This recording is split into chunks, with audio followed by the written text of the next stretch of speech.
sit, make yourself at home.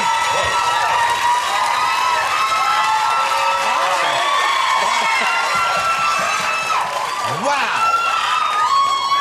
Calm, children, calm yourselves, or your crisps will be taken away. That's a great look. Doesn't Adam have a great look? You look like a kind of,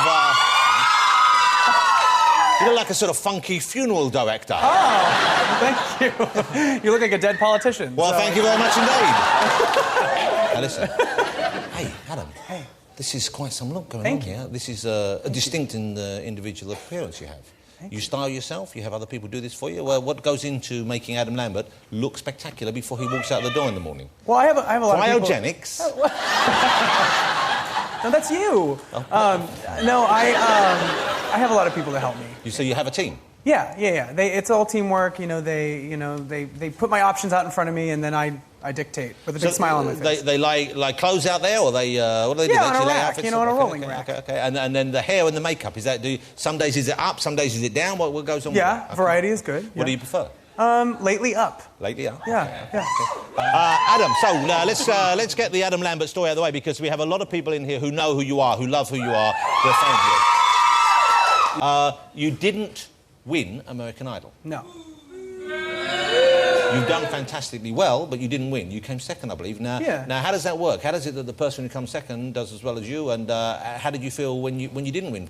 Well, I mean, I auditioned for the show for the opportunities. I wanted to take my career to the next level. I wanted to make a little more money. I wanted to make an album. You were already working in show business, weren't you? I was, yeah. I was in a musical called Wicked for 4 years, on and off, in Los Angeles and a national tour. Now, what part did you play in that? I was the understudy. Okay. So that was another reason why I was like, you know what? I need to take it to the next level. But it's quite a romantic story, the idea of you backstage thinking, I could do it, I want to be out there in the front, and then you get the chance there. So the American Idol show and the ones we have over here, they're pretty good in that way. They do give people a chance to step into the limelight. Yeah, it's a great platform. I mean, 30 million people plus watch that show nightly. So just to be in front of all those people showing them what I could do was amazing. But your image and the way you carry yourself, and your sexuality as well, your openness about that, it's not the kind of natural fit with American Idol. I mean, you kind of broke the mold a little bit. Yeah, and I was actually worried about that when I auditioned. I thought, oh, I'm not really what they usually go for. I don't know if it's going to work out, but it did. Thank God I auditioned. Well, it's great for you, and also it's great for the show as well, isn't it? It shows that it's not just a kind of vanilla, straightforward, very mainstream pop show. There's room for different kinds of acting. Yeah, I suppose, yeah, definitely. I mean, at first I remember Simon was saying to me during my audition, he was like, well, you're very theatrical. And he's always kind of said that as like a negative statement. And I thought to myself, well, that's a good thing. Yeah, I'm theatrical, I'm proud of it. I mean, I think that there's a lot of room for that in pop music. What's it like to be on the receiving end of Simon's wicked tongue? Wow. Lovely.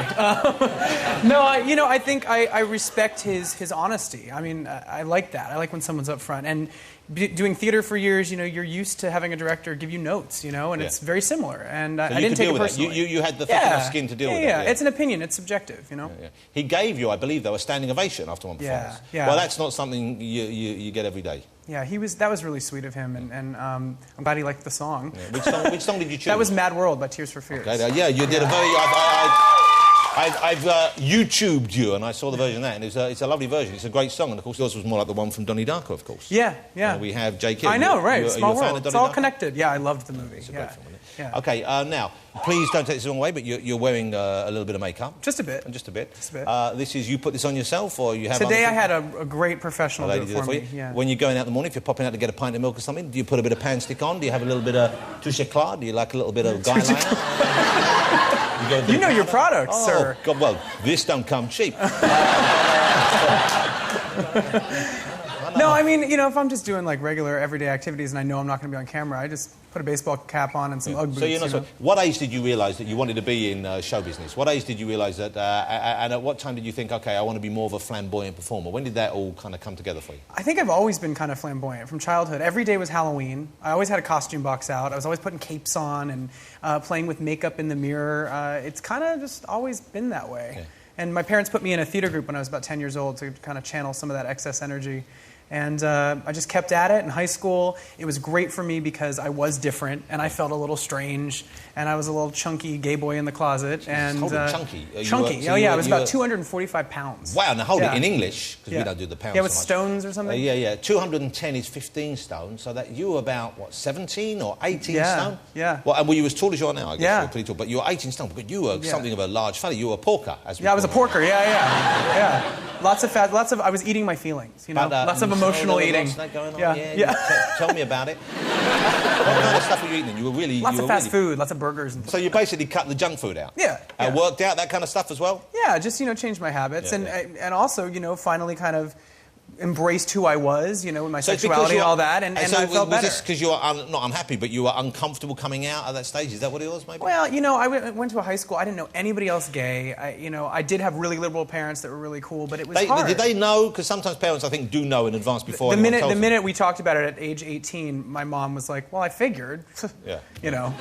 Trying on my lipstick when we were like 10 years old. It's not a big mystery. They were really cool, and I think just being able to express myself openly and honestly must have been a real burden lifted. Must have been a real weight lifted. Yeah, totally. So that helped me with my self-image and all that. And then I started just pouring on the glitter, and the rest is history. Pour it on, more glitter. Now, recently on TV, you were doing a performance at, I think it was an award ceremony, and you kissed a guy on stage. It was part of your routine. I did. This isn't your partner. This is just a. No, he's a straight bass player in my band. He just got lucky that night. Yeah, I got lucky. I mean, he's real cute. And now. That caused a bit of a stir, I believe, didn't it? It did. Not with him, funny enough. He thought it was hilarious. He loved it. Some members of the American audience that watched the show felt that it was, distasteful because they think that gay is wrong. And so I got a lot of flack for it. The network got a lot of flack for it. The network pulled me off of Good Morning America the next morning. I was supposed to perform the same song. I wasn't planning on, gyrating the same way. Yeah, you weren't going to do the same thing this time. No, I mean, and actually what's funny about this is that the whole thing was kind of spur of the moment. The things that people objected to. But you know what's weird is, there's a real kind of double standard still, because that's not acceptable, apparently. This is, when you look at, that's fine. Because that's kind of, that's been absorbed in the culture, and now they're saying, and that was 6 years ago. But still, if it's a guy kissing a guy, they have a problem. It makes people a little uncomfortable. So I felt that it was really important not to make any apologies, because I didn't feel like I did anything wrong, and so I stood my ground. I said, look, there were people saying, oh, but our children, and I thought, I'm not a babysitter. Yeah. I'm a singer, and it was 11 o'clock at night. Yeah. And you know what? And that's part of the real world. That's the real thing that's going on there. It's just a kiss. I don't want to spoil the surprise, but I intend to. I'm going to kiss Lord Sugar at the end. Just. Oh, good. Love it. Okay. That's hot. Pucker up, fuzzface. I'm coming for you. There's plenty for both of you, Gillenhall. I don't know where that's been. Yeah. Okay. Now, we showed a little clip of you on American Idol, and it was what a remarkable period there must have been for you, because you get to the final of that show, you come second, you have a success afterwards, your album comes out, and you've done fantastically well with that. Yeah. I know in the States. And then you get asked back as a mentor as well. You get to go back, that's got to be the quickest turnaround of anyone leaving the show and coming back in to help others. Yeah, it was a huge honor. I was kind of blown away by that. And, I think it was great for the contestants because I know where they were less than a year ago. I was in their shoes. So I think it was an interesting way to do things. And I had fun, working with them. They all have great voices. They're all really sweet. And I had a good time with it. It's really nice to see you kind of going back and helping them out in the same position you were before that. You've got the album out, you've got the single out. The single is called, is it For Your Entertainment? Yeah, that's the single here, yeah. This is the title track of the album. I've had the album on. I like the album. Don't take this the wrong way. It has a slight retro feel to me, Oh, yeah, there's a lot of influence from 80s, 70s, glam rock, that's something that's inspired me. This is a clip of Adam Lambert's current single, ladies and gentlemen. You can see he's just a fabulous performer. Enjoy this. For Your Entertainment, that's the name of the single. Go and download it legally. Legally. Oh, okay. Adam, let me ask you something now. We've seen a bit of old performance for you. We've seen the video single.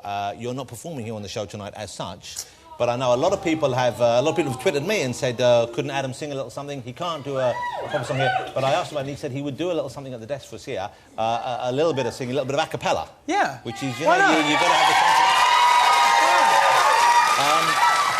What would you sing for us? What would you like to sing for us? What do you I want to sing a little bit of a verse from my single that's in the States right now and elsewhere called "What Do You Want From Me." Okay, okay.